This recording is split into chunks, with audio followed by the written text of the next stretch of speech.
Baik saudara, kita ke Sarawak pula. Antara fokus dari Bumi Kenyalang, persediaan bagi menghadapi sebarang bencana di negeri itu sentiasa diutamakan. Perinciannya bersama rakan penyampai Vanessa Mering. Silakan V. Ya, dia Jawatan Kuasa Pengurusan Bencana Bahagian dan Jawatan Kuasa Pengurusan Bencana Daerah yang meliputi pelbagai agensi sentiasa siap siaga menghadapi banjir di Sarawak. Timbalan Premier yang juga pengerusi Jawatan Kuasa Pengurusan Bencana Negeri JPBN, Datuk Ahmad Douglas Ugambas berkata, arahan telah dikeluarkan kepada jawatan kuasa berkenaan agar bersedia dan boleh digerakkan pada bila-bila masa. Jelasnya, arahan sentiasa bersiap sedia berkenaan bukan hanya bagi Jawatan Kuasa Pengurusan Bencana di Kuching dan Simunjan yang kini dilanda banjir, malah meliputi seluruh Sarawak berikutan ramalan pusingan angin yang tidak menentu. Arahan juga katanya bukan sahaja untuk banjir tetapi bencana alam lain seperti tanah runtuh dan jalan terputus. Jelasnya, Jabatan Kerja Raya terutama di utara Sarawak telah diarah berada dalam fully standby mode untuk memastikan jalan terputus dapat dibaiki segera. Menyentuh tentang usaha membersihkan Sungai Cetek yang dikenal pasti antara penyebab banjir di negeri ini, Datuk Ahmad Douglas berkata aktiviti pembersihan dijangka selesai pada Ogos depan bergantung kepada peruntukan. Menurut beliau, peruntukan telah dikemukakan oleh JPBN kepada kerajaan negeri dan persekutuan untuk kerja-kerja pembersihan Sungai Cetek. Datuk Ahmad Douglas menyatakan demikian semasa lawatan ke pusat pemindahan sementara PPS di Kampung Sungai Berdaun yang menempatkan 60 penduduk terjejas dari 11 keluarga malam tadi. Sementara itu, setakat pukul 3 petang tadi, Sekretariat JPBN menerusi infografik memaklumkan bahawa 2 PPS di Kuching iaitu PPS Dewan Sinaran Lumut dan PPS Dewan Kampung Sungai Berdaun telah ditutup. Koperasi Baklalan menerima sijil petunjuk geografi atau Geographical Indication GI bagi produk beras Adan dan garam Bukit Baklalan oleh Perbadanan Harta Intelek Malaysia serta sijil MyCAP oleh Jabatan Pertanian Negeri Sarawak pada sambutan Pesta Beras Adan Baklalan yang diadakan di Buduk Nur Lawas baru-baru ini. Pemberian status GI tersebut adalah bertujuan mengeluarkan beras dan garam organik premium serta berkualiti tinggi. Pesta Beras Adan Baklalan yang diadakan selama 2 hari bermula Jumaat lepas telah dirasmikan oleh Menteri Industri Makanan, Komoditi dan Pembangunan Wilayah, Datuk Seri Dr. Stephen Rundi Utom. Pada majlis tersebut, beliau turut menyaksikan penyampaian geran bantuan pembangunan Suruhanjaya Koperasi Malaysia kepada Koperasi Long Semaduh Lawas Berhad berjumlah RM90,000. Penganjuran pesta tersebut adalah bagi mempromosikan Baklalan sebagai hub pengeluaran beras Adan yang terbaik, berkualiti dan 100% organik selain sebagai meraihkan berakhirnya musim menuai di Baklalan pada Februari lalu. Antara pengisian pesta ini adalah pameran daripada agensi, jualan-jualan oleh koperasi-koperasi dan komuniti tempatan serta taklimat daripada agensi-agensi berkaitan.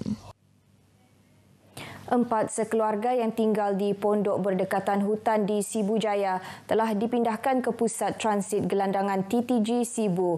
Ibu dan 3 anak itu kini akan terus dibantu daripada pelbagai aspek sehingga mereka mampu berdikari.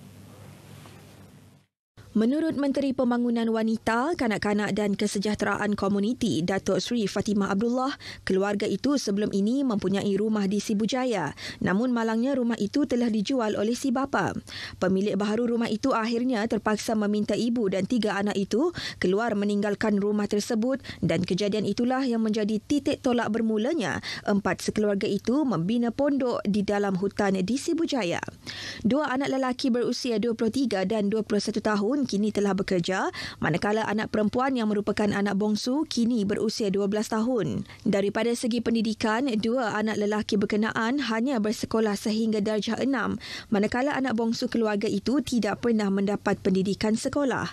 Pemeriksaan lanjut mendapati kesemua mereka mempunyai sijil lahir namun tidak mempunyai kad pengenalan. Jadi ini akan diuruskan oleh TTG. Ada sijil lahir tapi tak ada IC. Yang 21, 23 tu maknanya sepatutnya pada umur 12 dahulu sudah ada IC, tapi kita tak tahu apa sebabnya. Tapi sekarang kita tahu mereka tak ada IC, jadi pihak TTJ akan uruskan bersama dengan JPN, Jabatan Pendaftaran Negara.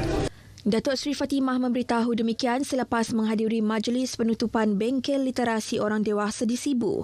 Mengulas lanjut berkaitan kes keluarga terbabit, beliau menegaskan pihaknya akan membantu anak bongsu keluarga itu untuk mendapatkan pendidikan asas. Beliau telah meminta pihak TTG menghantar kanak-kanak itu ke Pusat Destiny for Children di Sibu untuk belajar asas membaca, menulis dan mengira sebagai persediaan awal sebelum kanak-kanak itu dimasukkan ke sekolah kelab. Sebelum ini, Ahli Parlimen Lanang Elis Lau memuat naik gambar keluarga ini di laman Facebooknya sebelum akhirnya keluarga ini ditempatkan di TTG Sibu. Pesta Kaul Igan 2023 yang julung kali diadakan berpotensi menjadi antara aktiviti pelancongan sekaligus mengembangkan aktiviti ekonomi di kawasan berkenaan. Kerana itu, Timbalan Menteri di Jabatan Premier Sarawak, Integriti dan Ombudsman, Datuk Mursyid Diraja Dr. Juanda Jaya berharap peruntukan bagi melaksana pembangunan di Igan dapat diluluskan melalui agensi pembangunan Delta Rajang Rada. Saya telah minta daripada Rajang Delta Development Agency untuk meluluskan kawasan depan Tuk Kelak jadi kawasan peranginan di Igan bernilai lebih kurang 25 juta.